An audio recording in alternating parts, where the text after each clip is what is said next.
First of all నాకు నా సక్సెస్ని గుర్తించి నాకు ఇలా స్టేజ్ మీద మాట్లాడే ఆపర్చునిటీ ఇచ్చినందుకు, మా పేరెంట్స్కి ఇంత రెస్పెక్ట్ ఇచ్చే ఛాన్స్ ఇచ్చినందుకు ఐఏసీకి చాలా థ్యాంక్స్ అండి. అమ్మాయికి అంత ఇంపార్టెన్స్ ఉండదు డెసిషన్ మేకింగ్లో కానీ, ఏది అడగరు మనల్ని. మనకంటూ ఏమీ చాయిసెస్ పెద్దగా ఉండవు. అబ్బాయికి ఇచ్చినంత ఇంపార్టెన్స్ ఉండదు.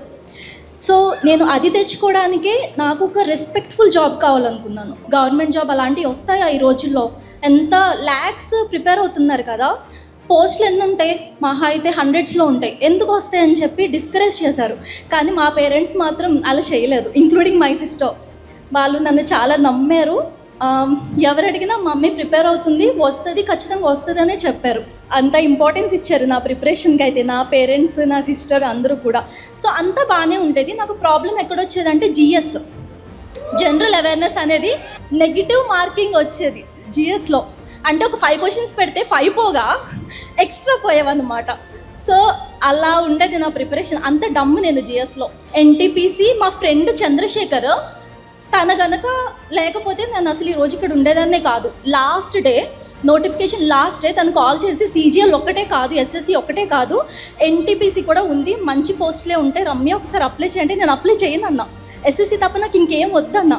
తను ఫోర్స్ చేస్తేనే అప్లై చేస్తే వచ్చిన జాబ్ నాకు ఇది. ఎప్పుడు కూడా మనకి జాబ్ వస్తుందా రాదా అన్నది మనం ప్రిపేర్ అవుతున్నప్పుడే తెలిసిపోతుంది, ఖచ్చితంగా తెలిసిపోతుంది నాకు ఇది వస్తుంది అని. ఎందుకంటే మీ వైపు నుంచి మీరు 100% ఇస్తున్నారా లేదా అని తెలిసిపోతుంది. సీజీఎల్ నాకు ఎప్పుడు అలా అనిపించలా, ఎప్పుడు టెన్షనే, మౌస్ పట్టుకుంటే స్వెట్టింగ్ వచ్చేది, షివరింగ్ వచ్చేది. కానీ ఎన్టీపీసీ అలా కాదు, చాలా కాన్ఫిడెంట్గా అటెంప్ట్ చేశాను. Reason IAC. అసలు నాకు జనరల్ అవేర్నెస్ ఎలా ప్రిపేర్ అవ్వాలి అని నేర్చుకుంది ఐఏసీలో. ఇప్పుడు నాకు ఏ సబ్జెక్ట్ అంటే ఇష్టం అంటే జనరల్ అవేర్నెస్ అనే చెప్తాను. సో జాగ్రఫీ, హిస్టరీ అంటే నాకు చాలా భయం. కానీ 2 డెమో క్లాసెస్కి వచ్చాను. 3 days క్లాస్, అది హిస్టరీ క్లాసు. కానీ సార్ సినిమా స్టోరీలా చెప్తే నాకు ఎంత బాగా అనిపించింది అంటే హిస్టరీ ఇంత బాగుంటుందా అనిపించింది. తర్వాత జాగ్రఫీ, ఎకానమీ, నాకు అసలు ఏమీ రాంది. అంటే నా లెవెల్కి నేను ఎన్టీపీసీ చాలా బాగా అటెంప్ట్ చేశాను. గుడ్ స్కోరే వచ్చింది. నేను ఎప్పుడైతే మెయిన్స్ రాసి బయటకు వచ్చానో ఆటోమేటిక్గా ఫేస్ మీద ఒక స్మైల్, ఓకే లైఫ్ సెటిల్ వచ్చేసింది అనుకున్నాను.